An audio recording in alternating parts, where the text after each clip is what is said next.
Hello everyone, it's your Peacekeeper, and it's time for the next video in our How to Play series on the Russian destroyer line. This is the Tier 7 Minsk class of destroyers. The Minsk class of destroyer leaders is actually a subclass of the Leningrad class destroyer leaders, of course Leningrad being in this game. And it composed of 3 ships in that subclass, and the Leningrads overall composed of 6 ships. The 6 Leningrad-class ships are Leningrad, Kharkov, Moskva, Minsk, Tbilisi, and Baku, the last 3 being the Minsk subclass.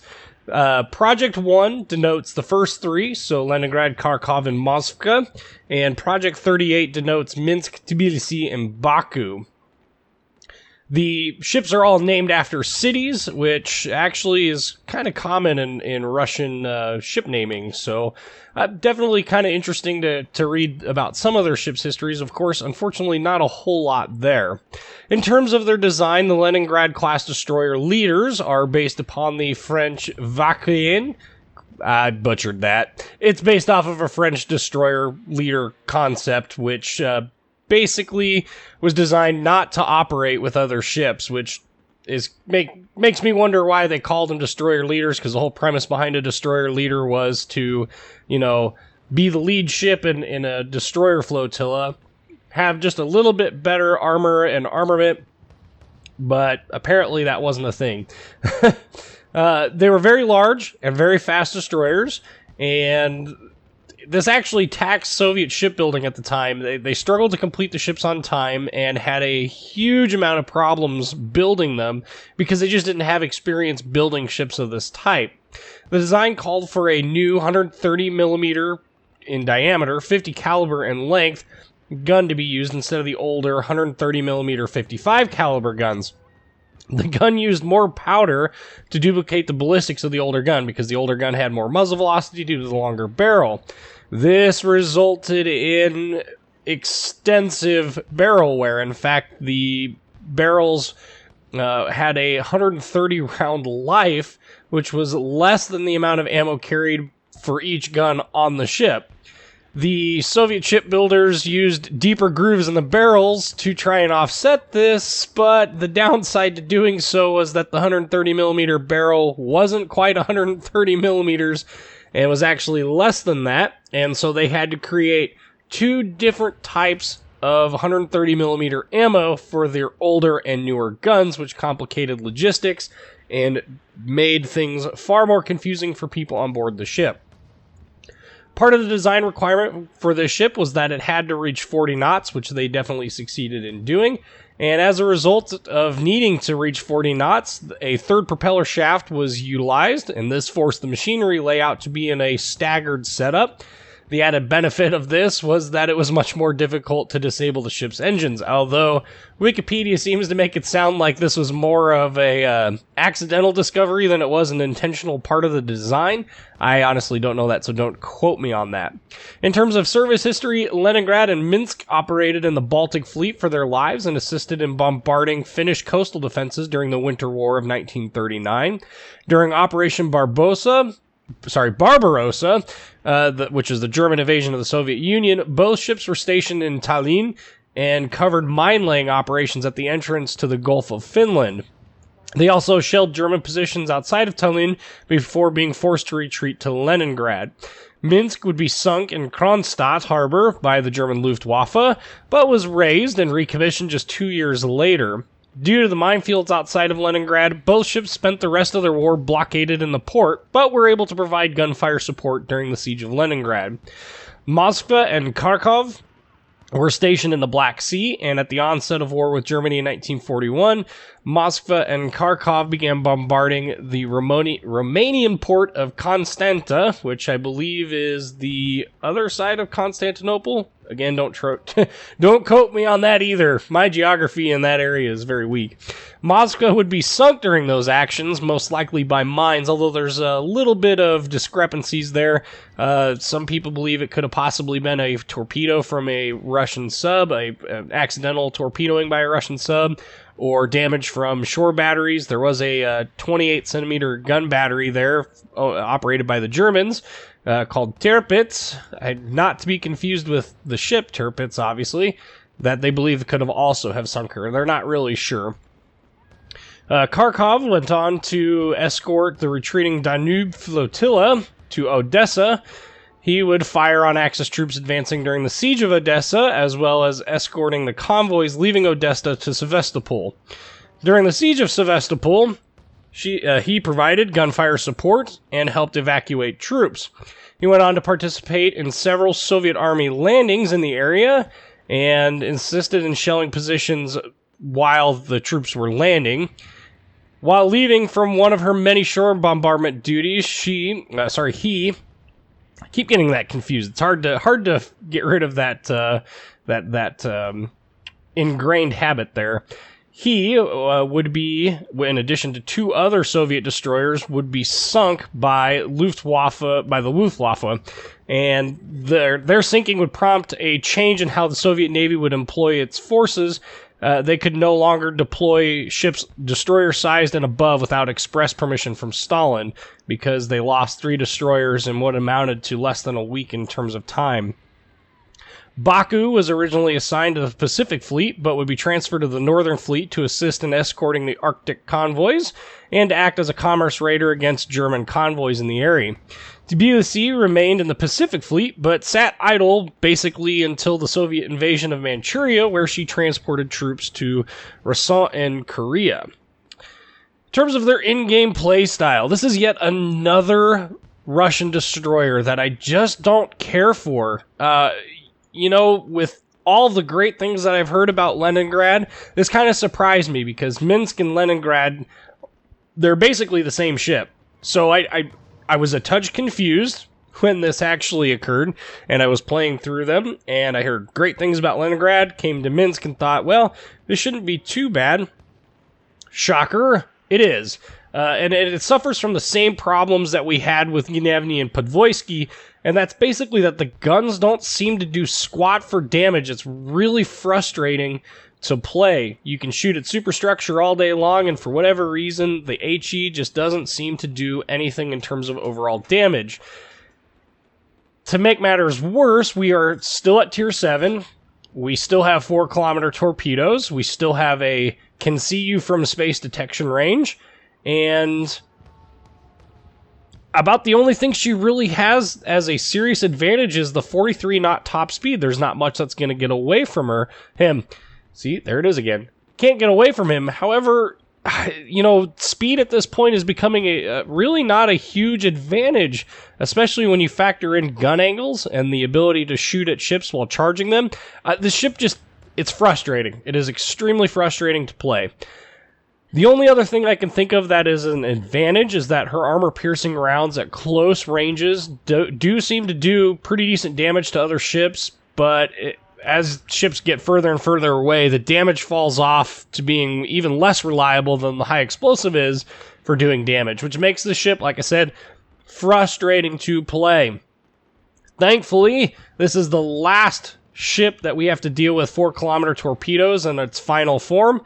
Kiev has them just briefly until you upgrade, and Ognivoy actually has 10k torps from the get-go, so we're almost done with 4k torps, which means we can actually use our torpedoes outside of the suicide rush that is Tier 7 fighting. Man, I can't imagine, and I've done it. I've done it. I can't imagine doing it more than once in a Tier 7 fight. The lethality of ships, the skill of players is to the point where you just simply don't have that as a viable option. Okay, let's talk about stats. This ship has 15,100 hit points, up to 16 millimeters of armor. The main battery consists of those 130 millimeter 50 caliber B-13 guns. They have a 14.6 kilometer firing range, 4.5 second reload, 30-second 180-degree turn time. In terms of damage, 1,900 damage in HE, 2,500 in AP, 9% fire chance. That's going to be with the 2 fire flags without Demo Expert. That number feels like a lie. The ship just doesn't start fires. I don't get it. Like, I don't get what it is about the Russian destroyers. They have these, well, at least the Podvoisky, Gnevny, and Minsk. They all have these higher fire starting chances, but they don't seem to start fires for squat. I don't know. I honestly don't know. Torpedoes, he does have 2 quad 21-inch torpedo tubes, 533 millimeters, 4-kilometer range, 65 knot speed, 1.3 kilometer detection range, but just shy of 18,000 damage. If you do land torpedoes, this thing is, they are pretty brutal. I'm not gonna lie. In terms of AA, yeah, this is pretty typical right now for the Russian destroyers. They basically have no AA. 8 of these 37 millimeters and 3 of the 76 millimeters. And your AA bubble starts at 3.6 kilometer, 3.9 kilometers, and steps down with the larger caliber guns to 3.6, but total DPS is really low. Max speed, 43 knots, 690 meter turning circle radius, 3.7 second rudder shift time, and that's going to be without the rudder shift module. Concealment of 7.5 kilometers by sea and 4.3 by air. In terms of upgrades, Main Armaments Mod 1 is still going to be my primary choice here, which is 20% reduction in the chance of your main battery or torpedo tubes being incapacitated, 50% increase in their hit points, and a 20% reduction in the time it takes to repair them. Honorable mention here to Magazine Mod 1, if you're out of the det flags for whatever reason, you could run this, which is going to reduce your chance of being detonated by 70%.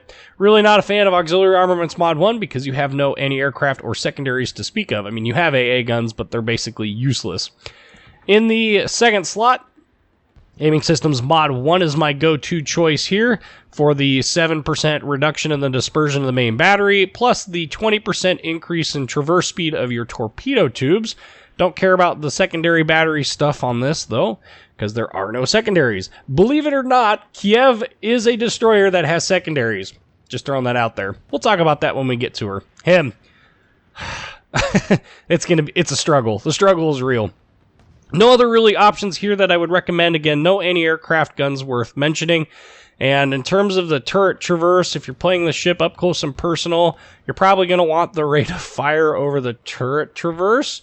I don't know, you can make a good case for it. You know, it's 5% isn't a huge increase when you're talking about, 4.5 second reload time. So you're basically offsetting basic firing training if you pick this up for a little bit quicker increase in turret traverse. Could be useful. Personally, I don't find it that useful. I'd rather actually hit what I'm shooting at. Which reminds me, that's one of the other things that the ship isn't really good at, which is hitting what you're aiming at. Anyway, moving on to this third slot, Propulsion Systems Mod 1. Again, same reason why that it has been for this entire series. 20% reduction in the chance of your engine being incapacitated, 20% reduction in the time it takes to repair them. Steering Gears Mod 1 is the honorable mention here, which is the same thing as Propulsion Systems Mod 1, but for the steering. And either one of those are really valid choices, but I personally think creeping away at really slow speeds with Last Stand on the Captain is far more frustrating to me, and I could deal with the longer rudder shift time than it would be to creep along and have a fast rudder. I would much rather not lose my engines. If you do have Engine Boost Mod 1, hey, you could use that if you wanted to help speed up things a little bit. That would increase the time that the engine boost is up by 50%. Personally, Propulsion Systems Mod 1 on this ship, it just loses engines far too easily. In the fourth and final slot, I am running Propulsion Systems Mod 2, which decreases the time it takes to reach full power by 50%, and increases engine power when the ship starts moving. Again, this is really only going to impact the ship between the -6 and 6 knot range. Outside of that, there's really not much of an advantage to it. I run it because the rudder shift time is already plenty short at 3.7 seconds. If those of you who remember the old Fubuki before she became a tier 6, basically had the same rudder shift time. But if you want Steering Gears Mod 2, honorable mention to that if you want a quicker rudder shift time. I don't personally think it's necessary. The rudder shift time is plenty quick, and it seems like the ship changes directions reasonably well, especially given the fact that with speed boost, she's pushing, the 45 knot plus range. So, turns pretty well for going ridiculously fast. So that's kind of the ship in a nutshell. Let's go look at it in a battle video. Alright, so this battle, the one thing that's nice about Tier 7 fights is that Tier 7 sees a lot of matches against Tier 5s, and that's exactly what we got here. Unfortunately, there are 2 carriers on each side. Oh my goodness.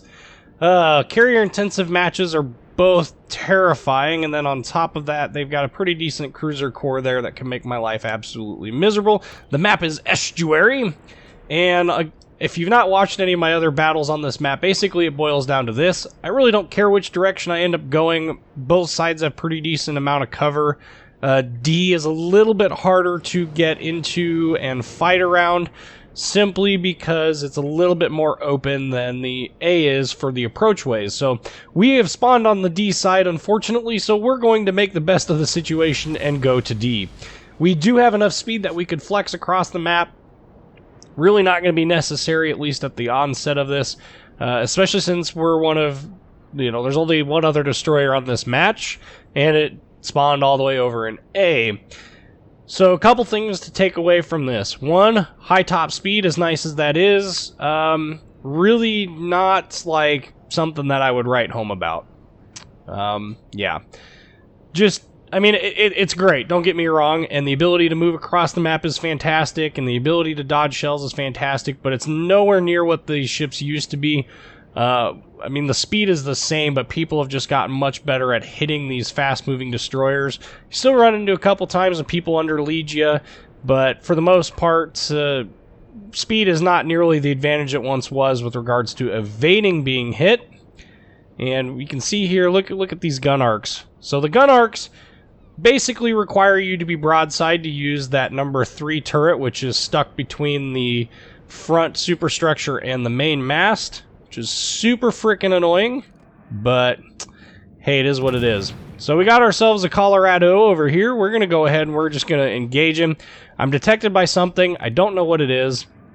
It's not shooting at me. I don't think it's a destroyer, so I'm not too worried about it. And a shell shattered ribbon. Yep. Get used to seeing that. It's basically all that the ship is capable of. Even shooting at superstructures. Hey, look. AP fire. I wonder if that's the emerald that's over here. We're going to go duck behind this island real quick. Basically, this is going to shield us from any cruisers that decide to come in here. It's going to give us a good ambushing point. And they're shooting blindly into the cap. You can see here, too, we don't have a whole lot in the way of support. So anything we do, we need to make sure that we are in cover and that our support is coming. Thankfully, we do have an Atlanta coming, so that means that if something smokes up near me, like, say, a emerald, we will be able to address that. So we've got D captured. Now it's kind of a question of, well, now what? Well, we're going to have to be a little patient here. We're going to poke our head out, see what we can find. Just remember, your ship doesn't have the world's greatest concealment. You could run Concealment Expert to drop that an extra 10%. That drops you down to 6.8, which isn't too bad. I don't know. Overall, I think having advanced firing training is a little bit more useful overall. We are hampered pretty heavily by the 4-kilometer torpedoes. Otherwise, we would have been able to launch a torpedo attack on this York. Unfortunately, we don't. So, seeing the Atlanta, seeing the team come up, I think I'm going to lay down a smoke screen up here and just kind of sit and plink at stuff. Get ourselves into a little bit better position to kind of assist. The other nice part, too, is by being over here, if I set this up right, we can go ahead and charge torp this Iron Duke, which, we're gonna take the risk. What's life without a little bit of risk, you might ask? It's a lot safer. So we're gonna rush the Iron Duke. We've popped our speed boost consumable. Emerald popped up at 12.4. Not nearly as worried about that as you would think. Trying to get over to this island to use it as a cover for the approach, but it's not going to work. So we're going to dive straight at him to avoid getting too close to both the York and the other ship. And if you've not seen me do this tactic before, basically the whole premise behind this, shooting AP at him up close and personal. The whole way to approach this is, hey, 825 damage. The whole way to approach a battleship like this is to, you know, wait for him to shoot and then crank the rudder over. And if you can get in at an angle, that also really helps out. So we're at 4K. We've got really bad torpedo arcs on this thing, so we're going to have to turn. And we'll probably end up popping smoke at close range here. You can look and you can see his secondaries are really hurting. But he is turning the good way. Oh, big hit. We popped our smoke. Torpedoes are out. Come on, smoke. Concealment. Yes. Torpedoes are looking good. That is one nice thing about these torpedoes is that they are really fast. So that definitely helps. There's one torpedo, two torpedo. Do we get a third? No. Mission failure. We are concealed, and there is an emerald coming over to us. We're going to switch to AP. This sounds controversial. I can promise you it's not. This is what I was talking about earlier. Oh, down he goes. He flooded to death. This is what I was talking about, though. So this emerald is probably going, I've got myself sonar. I'm going to go find him. Are you? Overpens. 2 citadels for 5K. There's another citadel for another 25. There's another citadel. Look at how fast he's melting. 7 citadels, 8, 9 citadels, and 10 for the kill. Yeah, we just completely raped that emerald. Did not stand a chance. One thing to keep in mind is emerald does have a boatload, no pun intended, of torpedoes. Probably best to get the heck out of Dodge if we can. So we've gotten 2 kills right off the bat. We're up to 60,000 damage, and let's be honest, this is a pretty solid game for most destroyers anyway. You can see I'm shooting AP at this York. There's a reason. Because the HE isn't going to do squat diddly to him at this point. 825, you know, we're loading up on the AP this round just to kind of show what it's like. Turning away from the York's incoming fire. Dodged. Yes. Fantastic. All right. Up to 63,291 damage. We got ourselves 2 kills and a cap. That's pretty much enough to get us basically to the top of our team, but we're not done yet. And that sounds a bit ridiculous when you factor in that, the match has only been going for 6 minutes and 40 seconds, basically. So we're not done yet. We are ahead, though, in terms of ships, so that's always good. Iron Duke here, he needs to heal himself up. We got some other cruisers over here. Unfortunately, our smoke consumable is not up, otherwise I would go and assist the Iron Duke. Unfortunately, he's going to die. So we are going to try and burn this Colorado, maybe get a little bit of extra damage out of this. But look, you can see what's going on here. Shells are definitely impacting the superstructure, and we are getting nothing but shatters. Hey, finally, a damaging hit. We got 2 more damaging hits, but they didn't actually do any damage. They took out AA gun mounts. Just stupid and annoying. Wargaming, fix this, please. Anywho, so out of that entire engagement up against that Colorado, we got 4 shell hits and did like 315 damage. Yup. Awesome. So now we have another opportunity here to employ our torpedoes, and well, let's see if we can't get this. Oh, he's even turning towards us. Well, I think this carrier is going to kind of poo-poo on that somewhat. We'll see how it goes. We got a ways to go. We got ourselves smoke. Colorado does appear to be getting awfully close. We're not detected yet, although that's going to happen here shortly due to the aircraft. And there it is. That's fine. And whoa. Dodge the Leander's torpedoes there. Hello there, Mr. Colorado. How are you today? Yep, this is going to require a healthy dose of duck and weave. And the usage here of... Oh, hey, look, torpedoes. And Colorado, probably wishing he would have saved his shells from me coming around, managed to actually get hit by his secondaries, which did a fairly decent amount of damage. And oh, and down he goes. Now we have 3 kills, and we're up to 76,800 damage. Now, This is definitely like, I think it was Podvoisky that I had a battle where I was like, oh man, I absolutely hate this ship, hate this ship, hate this ship, and then ended up doing like 120,000 damage in it or something like that. Yeah, this is basically the same thing. I'm showing you kind of what I want you to take away from this is I want you to see and, you know, deal with the fact that this ship basically only succeeds in doing damage because of those 4K torpedoes, and you basically have to suicide rush ships in order to use them. It's really frustrating, it's super annoying, and there's not a whole lot that you can really do about it, unfortunately. It really is not a whole lot of fun. Unfortunately, aircraft detecting us there, Molotov under leads, don't particularly care. We are going to bail. Well, I didn't want to bail out of the cap, but we definitely need the cap. We are basically tied in terms of ships sunk. However, they have sunk one more battleship than we have of theirs. They are down to one destroyer. We still have both of ours. This would normally be considered an advantage, although the Farragut probably not doing much in the way of help there.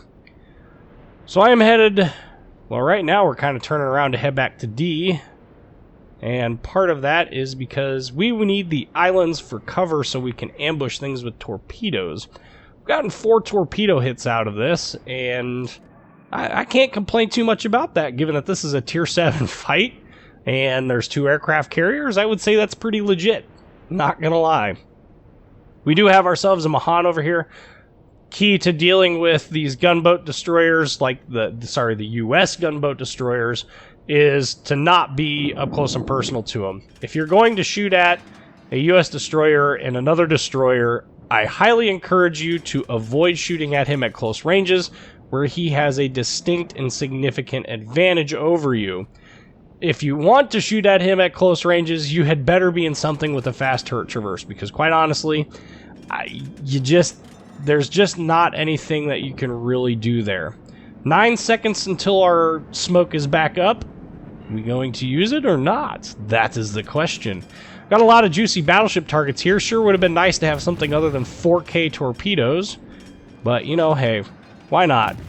So we are going to shoot at him. We do need to pay attention to the cruisers that are in the area. Went ahead and popped smoke. We are once again going to shoot at him. And hope, and hope, and hope. Ha! Ganai's now missed me. Womp, womp, womp. And we're going to hope that, you know, we can start some fires, or, I don't know. We got a fire. That's our first of the match. I just want to point that out. First of the match, you know, 12 minutes into the match, we finally got a fire by shooting guns at him. Granted, we've shot a lot of AP. We did melt that emerald earlier, which was pretty funny, I'm not going to lie. That's a perfect example of knowing when and how to use certain types of shells. And one of the key things that I have tried to emphasize with you guys on this channel is about knowing how to properly use different ammo types and when to use them. That was definitely one of them. Light cruisers in particular are extremely susceptible to AP shell fire, especially at close ranges, especially while they're sailing broadside to you. Cruisers should know by now, you don't sail broadside to anything at all, ever. It's just silly. I don't know. Okay, you can see our chat is exploding with people being rude, very rude to other people. Don't understand it. Don't particularly care to ever want to understand it. Oh boy. Now things are going to get hairy because 1, they've got smoke over there. 2, there are torpedo bombers above me. 3, they are looking like they are going to attack. We're going to turn on our absolutely awesome AA. I'm kidding, it's not awesome at all. Slam on the brakes. Go for it. Oh, really? Ouch. Maybe we'll get away from this. Things aren't looking so hot. Team's not even looking so hot right now. Really quite frustrating. Up to 85,000 damage. Definitely wiggling and waggling here. And trying to get away from the aircraft so I'm not spotted in any capacity to be shot at. I'm perfectly fine with, you know, being able to be spotted by him when I'm on the other side of a mountain in which there are enemies that can't come get me. So that was nice. Oh, man. Sure would have been nice to have Superintendent as well for that extra smoke. Would have been able to help this Atlanta out a little bit. I don't know. We're coming back over here because it looks like their fleet is going to come back up through this little gap here, which just puts me in just a perfect position to just nuke one of them, just straight off the map, which we've done twice already with torpedoes, or at least got pretty close to it with the Iron Duke. I thought we did pretty good with the Iron Duke. A little surprised he didn't have his repair party consumable up. I guess I have to go back and watch the video again to see the reasons why for that. But as you can see, this ship is really kind of the last of the island ambushers, and for better or worse, in truth, not overly... Oh my goodness. Okay, we're launching panic torps. I don't know. Yep, we died. Well, that's a little frustrating. What's this? Oh, hello there, Mr. Colorado and Mr. Mahan. Up. Yeah, we're gonna get him. Oh, and we got a torpedo on that Colorado. Had I launched those just a little bit further ahead, we could have gotten a double strike in the Kraken for 98,179 hit points. Well, it would have been a lot more in terms of damage there. We would have sank a nearly full health Colorado. Unfortunately, we didn't.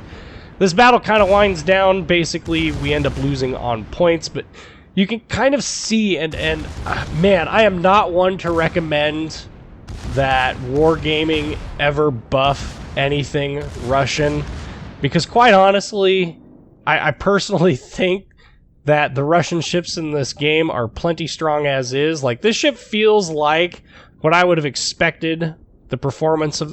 maybe I'm being a little overly harsh here, but I personally think, when I think of the Russian Navy during World War II, I don't exactly get delusions of grandeur about the quality of their Navy. You know, that they were at a point where they had just gotten done with their big... You know, they went from a monarch, basically, to a communist dictatorship. I don't even know that I would call it communist so much, but anyway, they had a huge political upheaval. Large swaths of their navy were basically decimated in that. Not from, you know, the revolution, but they really didn't have a navy before it. They didn't really have one after it. They kind of took their sweet time. Didn't really work out terribly well for them, and it wasn't until the late war that their navy really started to pick up. Now, speaking of navies and picking up things, I have no idea what this Gneisenau was thinking. You might get the Colorado, but you've got zero support from anything. In fact, we have a La Galissonière down all the way by our carrier, which is doing things. I don't know. I really don't know. Just crazy. Anyway, we end up, like I said, losing on points. Not exactly my favorite ship in the game. I showed you what I wanted you to show you, which is the torpedo rushing, you know, utilizing that and the lack of gun damage. 1,181 base XP. We were on the losing team, so that didn't help. Almost 750,000 in potential damage there. Anyway, like I said, not a fan of the ship. Don't particularly care for the way it plays. It's really quite frustrating. Anyway, I'm your Peacekeeper. Like, comment, subscribe, and thank you for watching.